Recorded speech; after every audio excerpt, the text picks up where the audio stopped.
I'm Vanessa Powell, 38 years old, and the founder of Nexus Technologies. After years of grinding and building my company from the ground up, I was genuinely excited to attend my brother Scott's wedding.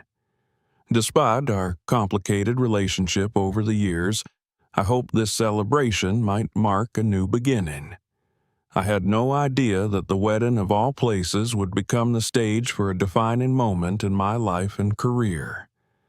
The shock didn't begin with a confrontation or an argument, but with something deceptively small, the seating arrangement. And what followed made me question not just my place in the family, but how far I was willing to go to demand the respect I had earned. Growing up in Westfield, Connecticut, Scott and I were close. We were just 2 years apart, and our childhoods were filled with shared adventures building forts, sledding, learning to fish with our father during family trips to Lake Champlain. It was warm and uncomplicated back when the world seemed fair, but everything began to change in high school. Scott took after our father, playing football and earning loud cheers from our parents at every game. Meanwhile, I fell in love with computer science and debate. I competed in science fairs and tournaments, but when I looked out into the audience, my parents were often missing or late. I told myself they were busy. But when it happened again and again, I understood. Scott's achievements were easier for them to understand, easier to celebrate. While Scott basked in applause, I quietly earned a scholarship to MIT. My parents were proud, sure, but in the kind of way that felt obligatory. When I graduated summa cum laude, they came late and left early. They smiled for photos, then rushed off to an alumni breakfast with Scott's fraternity brothers. I learned to expect little, and I focused on building something of my own.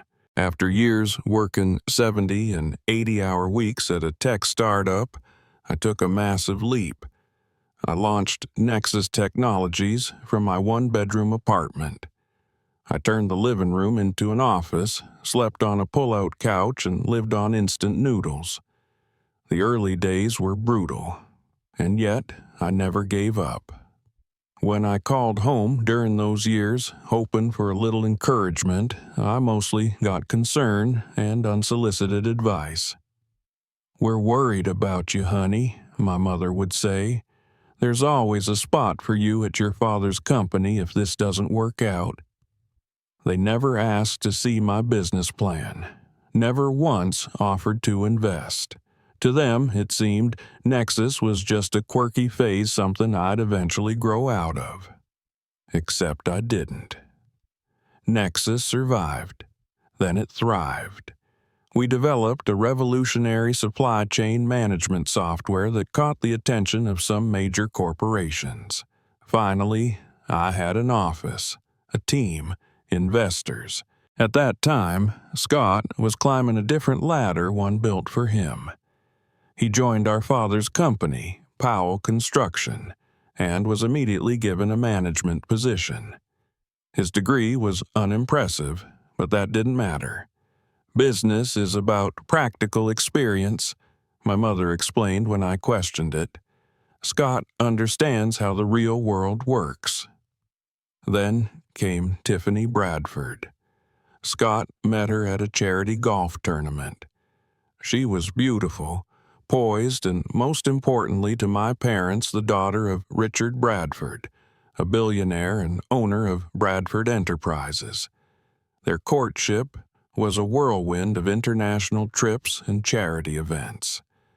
My parents were thrilled, not just because Scott seemed happy, but because the Bradford name opened doors. "This could be huge for the family business," my mother whispered during one of our monthly calls. Meanwhile, Nexus had just signed its biggest contract yet, $30 million with Bradford Enterprises. The irony was stunning. While my parents celebrated Scott's relationship as a business coup, they still referred to Nexus as Vanessa's little company. Bradford Enterprises had found Nexus through their own channels, specifically through Eleanor Wright, their operations director. She saw me present at a tech conference, had no idea of the family connection, and was impressed enough to initiate talks. After months of demos and negotiations, the contract was signed.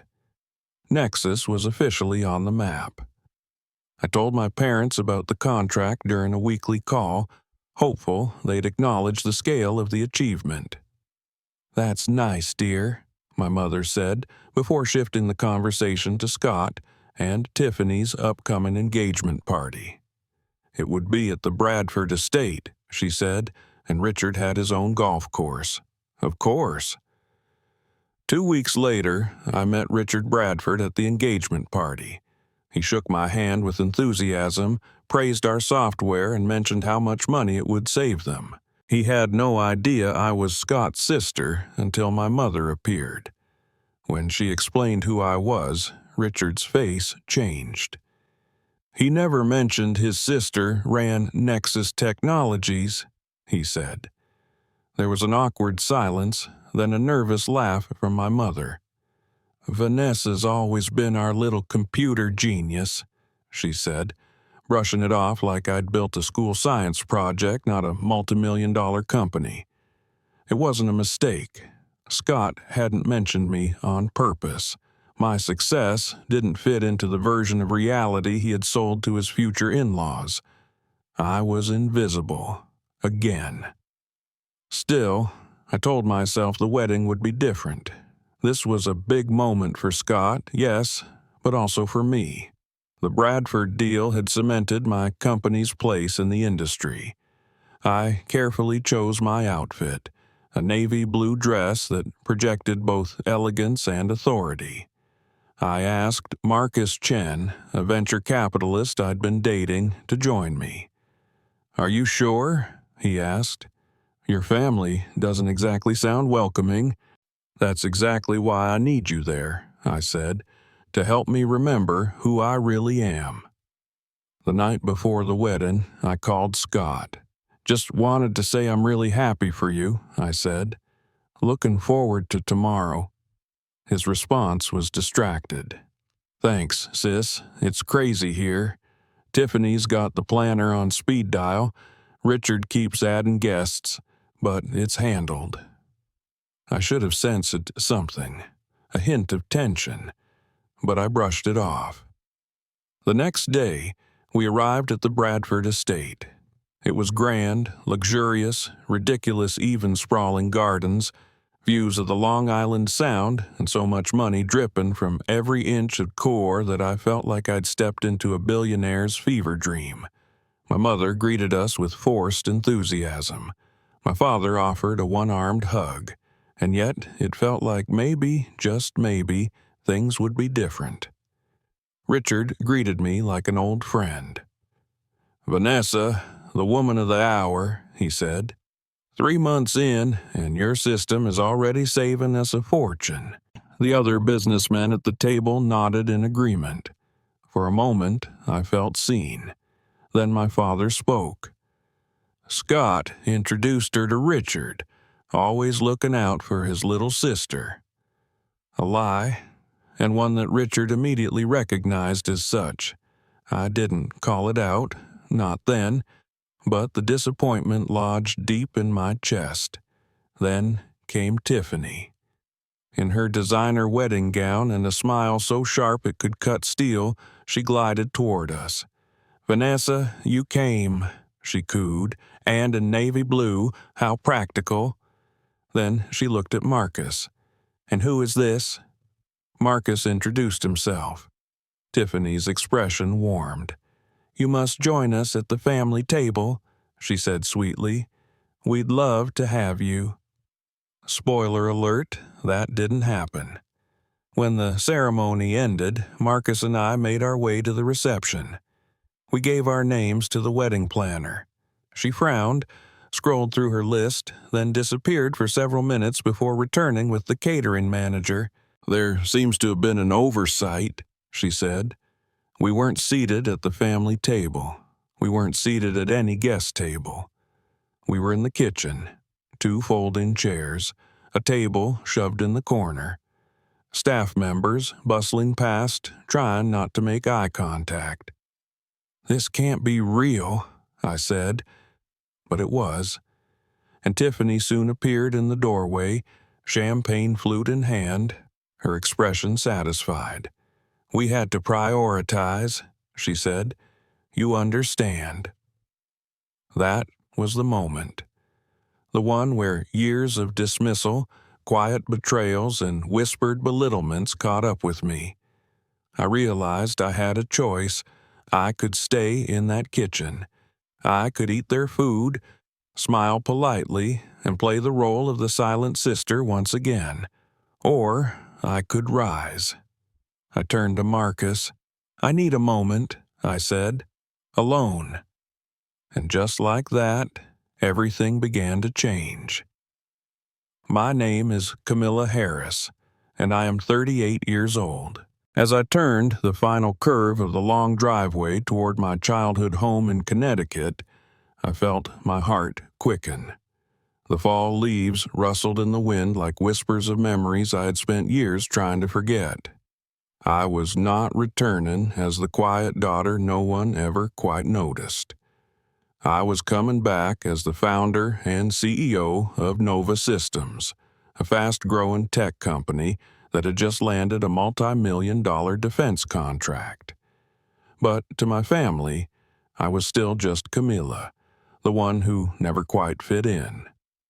The reason for my return was my brother Daniel's wedding. Growing up, we had been close in age but worlds apart in attention. Daniel was the golden child, the all-American boy who played varsity sports, dated the popular girls, and eventually took a high-ranking position at my father's construction company. I was the quiet one with thick glasses and a fascination for computers. My accomplishments were always acknowledged politely, never celebrated. When I got accepted to MIT with a full scholarship, my mother said, "That's nice, sweetie," then immediately asked Daniel if he had heard back from the university football recruiter. Years later, I would learn to build entire systems from scratch, lead international teams, and pitch to rooms full of stone-faced investors. I poured my 20s into creating Nova Systems. I slept in my office, ate instant noodles, and battled imposter syndrome while trying to convince others that I belonged. I remember nights when I would stay up coding until dawn, hoping one day someone would see me for more than just Daniel's quiet sister. But no one in my family ever asked about my company. To them, Nova Systems was just Camilla's little project. Daniel, on the other hand, was being groomed to take over our father's empire. He was praised for every minor achievement, from passing a licensing exam to organizing a company retreat. At family dinners, I was usually asked about my hobbies while Daniel got questions about leadership and succession planning. Once, when I signed our first corporate client, I called home to share the news. My father listened in silence before saying, "That's great. Daniel just signed his first solo project. We're so proud." The sting stayed with me for years. Then Daniel met Julia Monroe. She came from a wealthy family with ties to multiple influential industries. Julia was brilliant in her own way, but what mattered most to my parents was her last name. Her father, Charles Monroe, owned Monroe Capital Holdings, a powerful investment firm. They treated Julia like royalty. The engagement was a massive celebration, and the wedding plans quickly became the event of the year. Every phone call home revolved around seating charts, floral themes, and Julia's designer dress. No one asked how I was doing. No one mentioned Nova Systems, which by then had grown to 50 employees and recently signed a contract with the Department of Defense. What they didn't know was that Nova's most recent client was none other than Monroe Capital Holdings. Charles Monroe had personally praised my presentation during our final pitch and told his team to move forward with our software. He had no idea I was Daniel's sister until I introduced myself. He blinked, smiled, and said, "Daniel never mentioned you." I wasn't surprised. If history had taught me anything, it was that Daniel never shared the spotlight. On the day of the wedding, I arrived with Michael, my longtime business partner and close friend.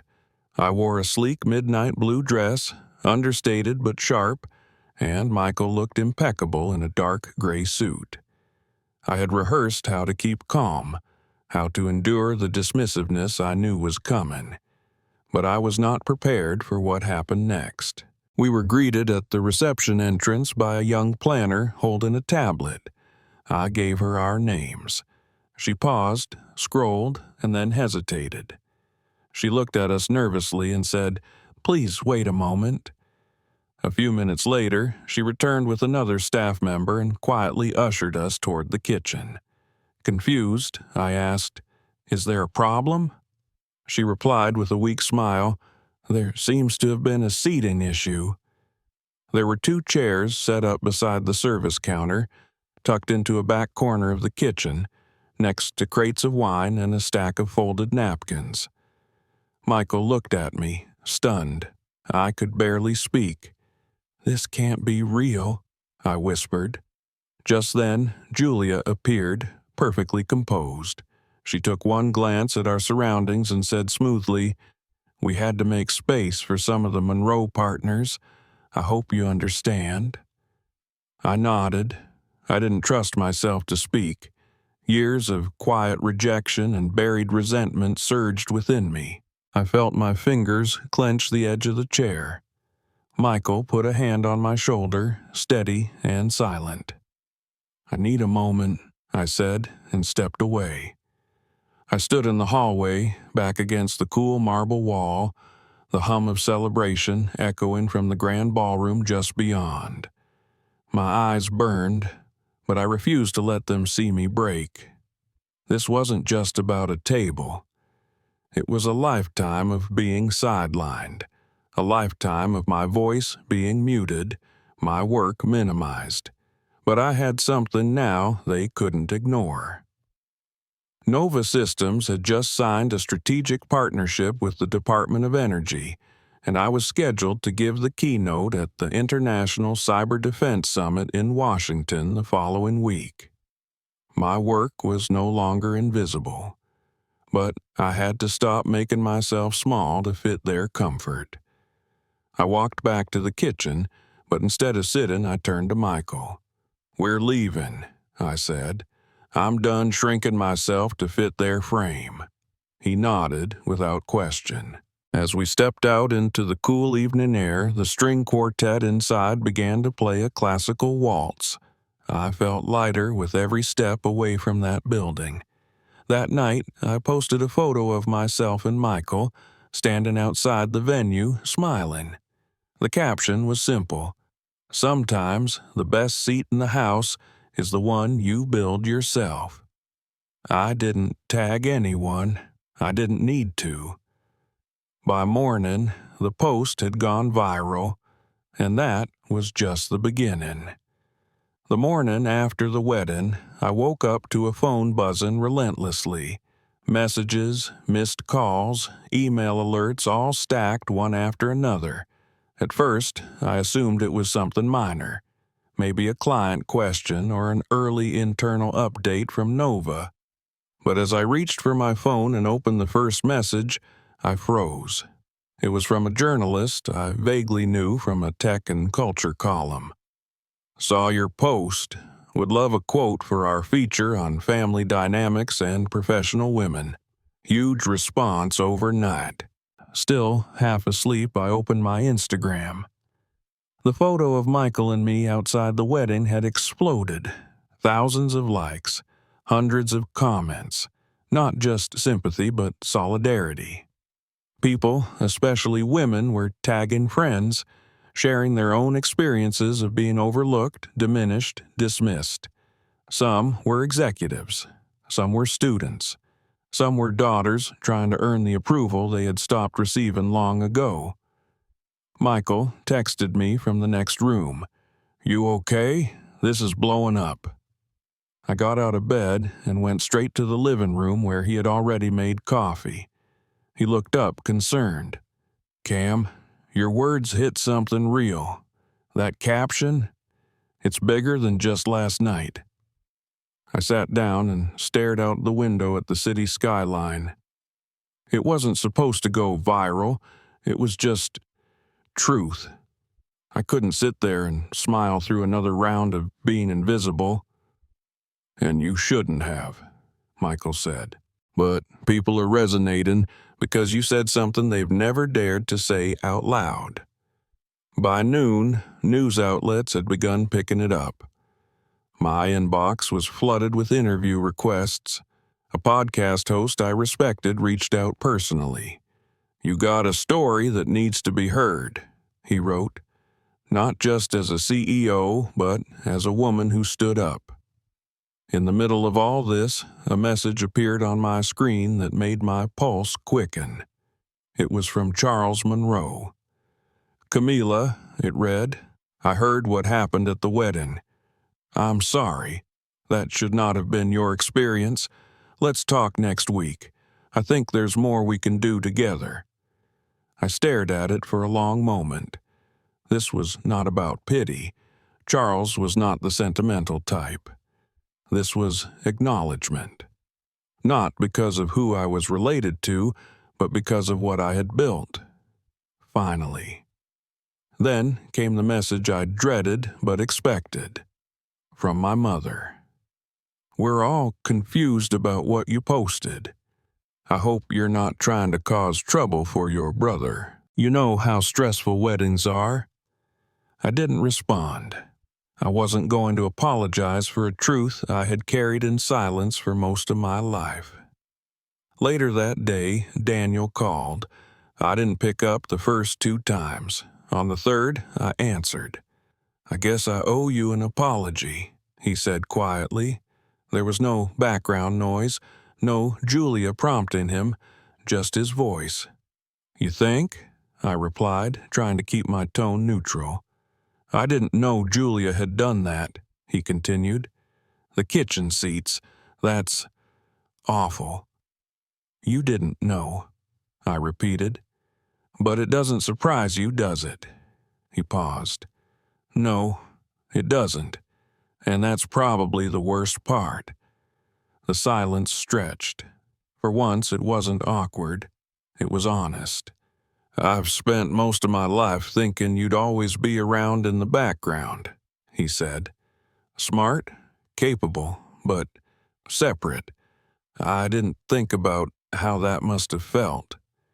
It felt like I had to build my own table because no one would ever offer me a seat at yours," I said. Daniel let out a breath. "I'm sorry. And I know that's late." I believed him, for the first time in a long time. But I also knew apologies didn't change patterns. Actions did. Later that evening, I went live on my Instagram. I didn't plan it, but something about the response made me feel responsible to say more. "Hi, everyone," I began, seated at my desk with the city lights behind me. I didn't expect one photo to stir so much, but since you're all here, I want to tell you something real. Growing up, I was always the quiet girl, the background girl. My brother got the praise, I got the polite nods, so I worked hard. I built something, but even now, people still try to shrink me. I paused, looking straight into the camera. To anyone who's ever been made to feel small, who's ever been asked to sit in the back while others took the stage, your voice matters. Your place is not at the edge of the room. It's wherever you decide to stand. I ended the video after 5 minutes. It didn't need more than that. By the next morning, the view count was already in the hundreds of thousands. And Nova Systems, we gained 5 new corporate inquiries in less than 24 hours. But what mattered most was not the contracts. It was that I had finally stopped asking for a seat at their table. I had built my own, and people were coming to sit with me. 2 weeks later, I walked through the marble lobby of Zenith Capital in downtown Chicago, heels echoing against the polished floor. It was one of the top venture firms in the country, and the room hummed with quiet power. I was not here for a pitch, not today. I was here because they invited me. After the wedding story gained traction, Nova Systems wasn't just being noticed. We were being respected. Charles Monroe himself had scheduled the meeting. As I stepped into the elevator, I checked my reflection. Hair pinned, suit pressed, folder in hand. Not for approval, for clarity. For once, I wasn't walking in hoping to be accepted. I was walking in because I knew exactly who I was. On the 28th floor, Charles stood waiting.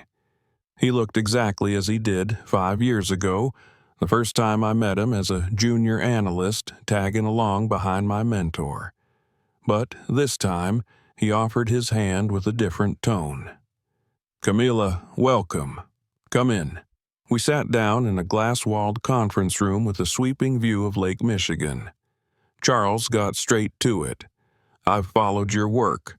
Nova's trajectory is impressive, but what you said at that wedding and what followed that was leadership." I nodded. "Thank you.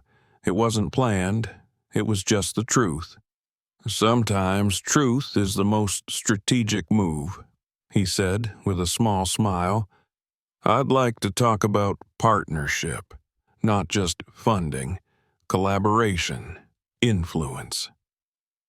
We spent an hour diving into how Nova's cybersecurity framework could integrate with companies already in Zenith's portfolio. For the first time in years, I didn't feel like I was convincing someone I deserved a seat. I was evaluating if they deserved mine. Later that night, I met Michael at our favorite Thai place. He was already there, tapping away on his phone, probably emailing a client. He looked up when I arrived and stood to kiss my cheek. "How did it go?" I slid into the booth. It felt right. Not like I was trying to prove something, more like I was finally being seen as who I am. He smiled. "Because you've stopped asking. That makes all the difference." After dinner, we walked by the river. The city lights glimmered on the water, and the air held a hint of spring. I told him about Charles's proposal. He asked if I'd say yes. "I don't know yet," I admitted. "It's not about the money anymore. It's about the voice, the room. If they want Nova involved, they need to know. I don't just bring tech, I bring perspective."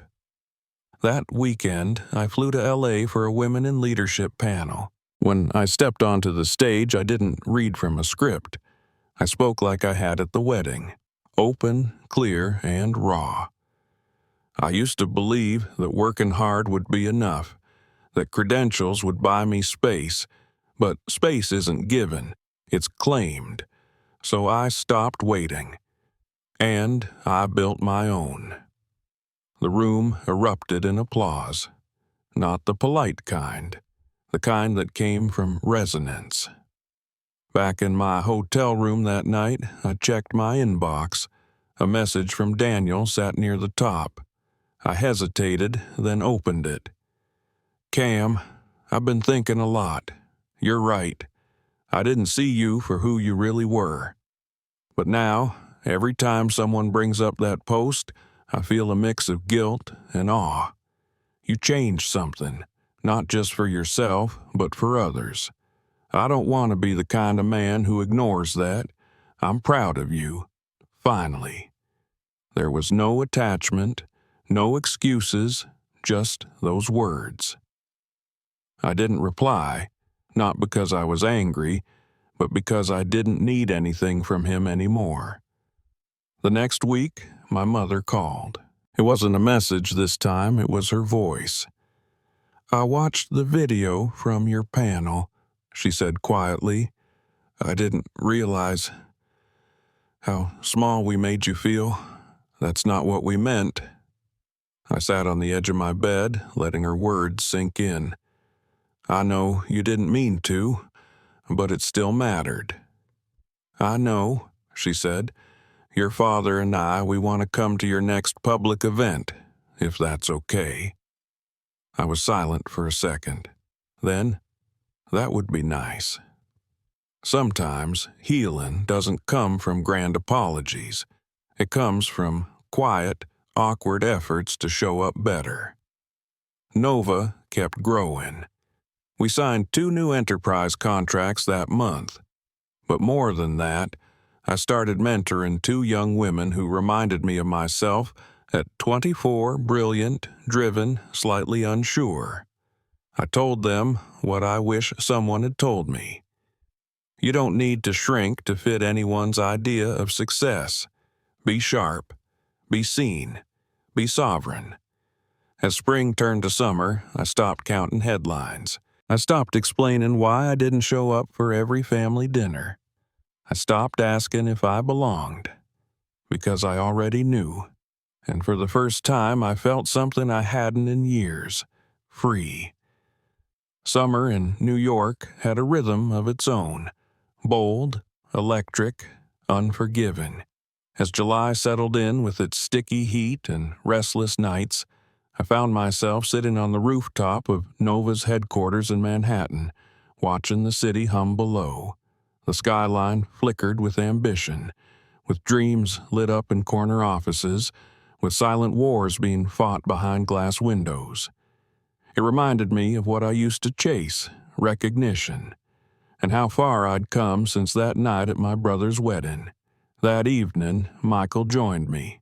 He placed 2 iced coffees on the ledge and leaned against the railing beside me. "We made the Forbes list," he said quietly. I looked at him, blinking. "You're kidding." "Nope.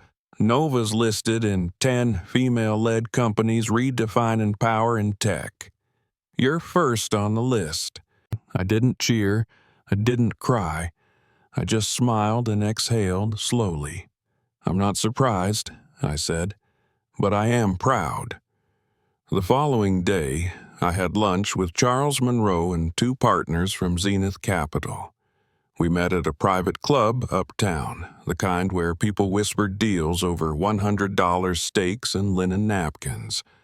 They wanted to increase their investment and include me in a panel at the upcoming Future of Tech Summit, not just as a founder, but as a voice for transformation. Charles looked at me over his wineglass. "You've become more than a leader, Camila. You've become a movement." I took a sip of water and met his gaze.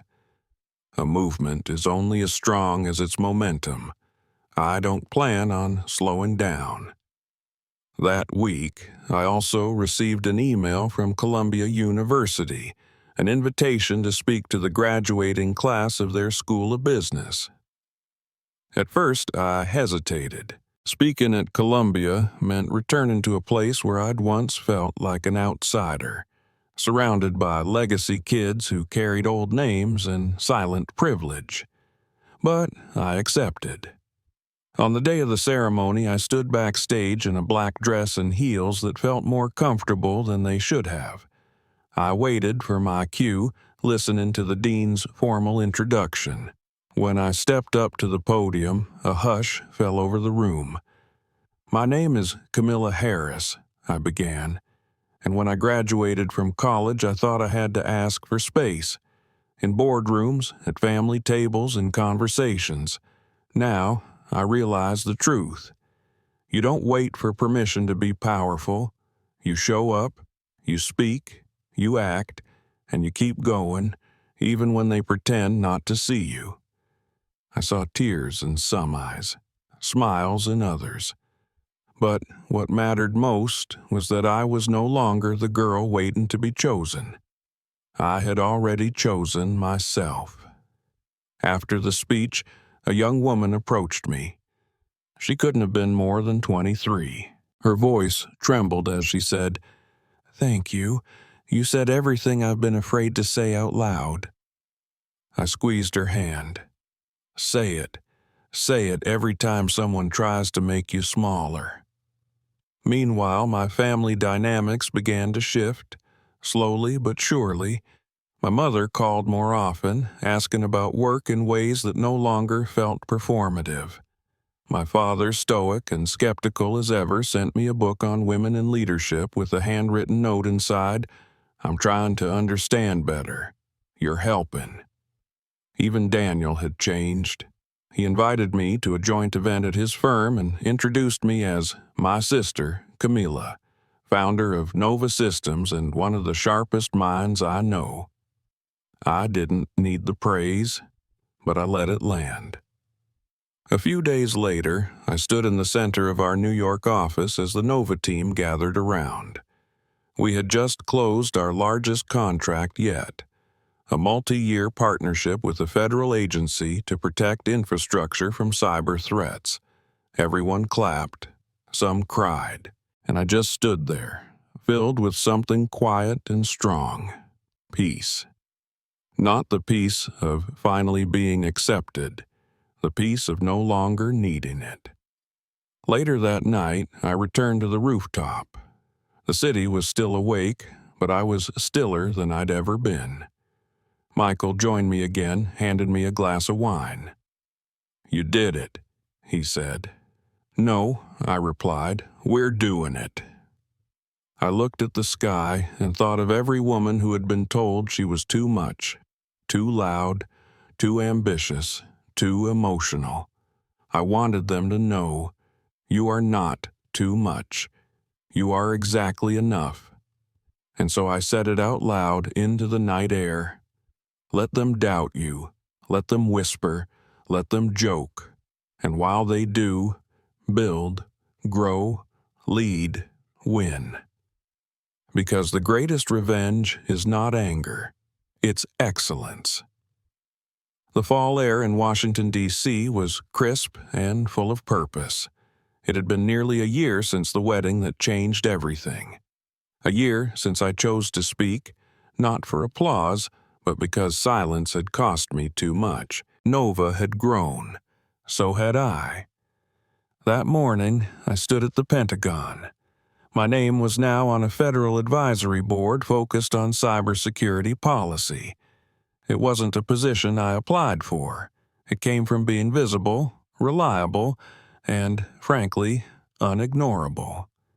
Inside the high-security briefing room, I presented our newest initiative, a framework for digital infrastructure protection across all 50 states. My voice was steady. My words were backed by data, vision, and field-tested results. The room, filled with military officers and government officials, listened, not because I demanded it, but because I had earned it. After the meeting, a general approached me. "I've seen a lot of experts come through here," he said, "but the way you lead how you explain complex systems with clarity and to strategy, it's rare. I hope you'll consider expanding your role." I smiled. I didn't build this for myself alone. If I can open the door wider, I will. That night, I flew back to New York and took the long way home from the airport, letting the city lights settle around me. At my apartment, a letter waited for me on thick ivory paper. Handwritten. From my father. "Camila, I may never fully understand the world you chose, but I now understand the strength it took to build it. You have created something bigger than legacy. You've created impact. That matters more than anything I once imagined for you. I'm sorry I didn't see it sooner, but I see it now. Dad." It was short, careful, and deeply honest. I pressed the letter to my chest for a moment, then placed it in the drawer with other keepsakes. My first Nova prototype diagram, the photo from that leadership summit, the ticket stub from my Columbia speech. I kept these not to prove anything, but to remember everything. The following week, I spoke at a youth leadership conference in Atlanta. The room was packed with teenagers from across the country, many of them first-generation students, dreamers with cracked phone screens and burning eyes. They didn't need a success story. They needed a mirror. So I gave them one. I know what it feels like to sit in the back, waiting for someone to notice you. I know what it feels like when your own family underestimates you, when your credentials are questioned because of your tone, your skin, your silence. But I also know this: validation is nice, but freedom is better. Do not wait to be discovered. Build something so loud they can't ignore it. The applause wasn't wild. It was quiet, deep, resonant. A few students stayed after, asking questions about code, contracts, and confidence. I answered them all. I saw myself in them, and I wanted them to walk away with more than information. I wanted them to walk away with permission, not from me, from themselves. On the flight home, I looked out the window and thought of who I had become. Not the girl who once held her tongue at family dinners, not the woman who doubted her seat in the room, but the leader who didn't need the room at all because she could build one. Back in the city, I met Michael for dinner. He was already seated, flipping through a journal he had begun keeping after we made our first $1 million in revenue. "Look at this," he said, pointing to a line from 10 months ago. "Goal: get Forbes recognition, meet world leaders, change the face of tech." I smiled, and we're just getting started. After dinner, we walked through Brooklyn Bridge Park. The skyline was glowing, unapologetic, just like I felt. He turned to me and said, "Do you ever think about how far you've come?" I nodded. "Sometimes. But what matters more to me is how far we're opening the path for others." And that was it. Not the full circle, but a spiral upward. The kind of growth that doesn't return to the beginning, but builds from it.